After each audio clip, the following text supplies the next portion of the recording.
కావాల్సిన బలగాలు పంపించలేదు, ఈవీఎంలు కూడా సరిగా రాలేదు అని ఒప్పుకోవడం అంటే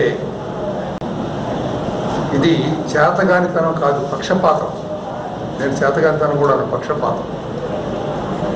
పోయిన సంవత్సరం మనకి 290 కంపెనీలు, పోయిన ఎలక్షన్లో మనకి 290 కంపెనీల కేంద్ర బలగాలను పంపించారు. ఈసారి 180 కంపెనీల బలగాలను పంపించారు. అంటే వైసీపీ వాళ్ళని దౌర్జన్యం చేసుకోండి, మేము పోలీసులు పంపించము, ఇష్టారాజ్యం చేసుకోమని చెప్పడం అన్నమాట. వాళ్ళకి తెర వెనక నుండి మద్దతు ఇవ్వడం అన్నమాట. దీనికి కేంద్ర ప్రభుత్వం, మోడీ, ఎలక్షన్ కమిషన్ సమాధానం చెప్పాల్సిన అవసరం ఉంది.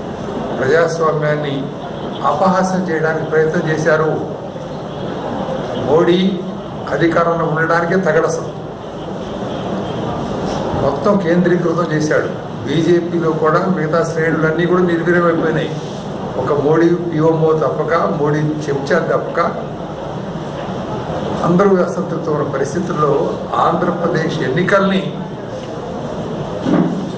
తన గుప్పెట్లో పెట్టుకోవడానికి జగన్మోహన్ రెడ్డి ద్వారా చేసిన ప్రయత్నం ఇది.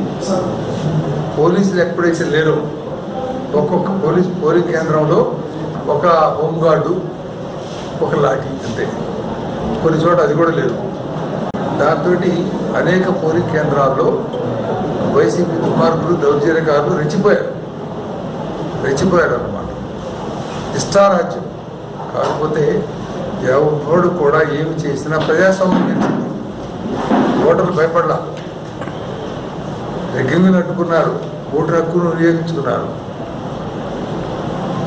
ఉదాహరణకి నాకు సత్తనపల్లి నియోజకవర్గంలో రాజుపాలెం మండలంలో ఎనిమిట్లలో ఎదురైన సంఘటన. నేను ఇప్పుడు 40 సంవత్సరాల రాజకీయంలో నా ఎదురుకు వచ్చి నా మీద చేయించులో లేడంతవరకు నేను దుర్మార్గాన్ని, దౌర్జన్యాన్ని ప్రోత్సహించడం, ఎవరోట్లు వాళ్ళు చెప్తాను. అలాంటిది ఎనిమిట్ల పోలింగ్ బూత్లు 60, 61, 62 అనుకుంటారు, 3 బూత్లు అనుకుంటారు. దౌర్జన్యం చేస్తున్నారు, బెదిరిస్తున్నారు ఓటర్లు అని చెప్పి కబురు వస్తే నేను అక్కడికల్లో ఉన్నాను. వెళ్ళేటప్పటికీ ఇది జరుగుతుంది. నేను పోలింగ్ బూత్లోకి వెళ్ళేసరికి పోలింగ్ అధికారులు కూడా వాళ్ళు సైక్లింగ్ చేస్తున్నారు. వాడు వచ్చి ఓటర్ వస్తాడు, స్లిప్ వీళ్ళు లాక్కుంటారు, పోయి ఓటేసి వస్తారు, వెళ్ళిపోమంటారు. జరుగుతుంది అన్నమాట. ఏమని ప్రశ్నిస్తే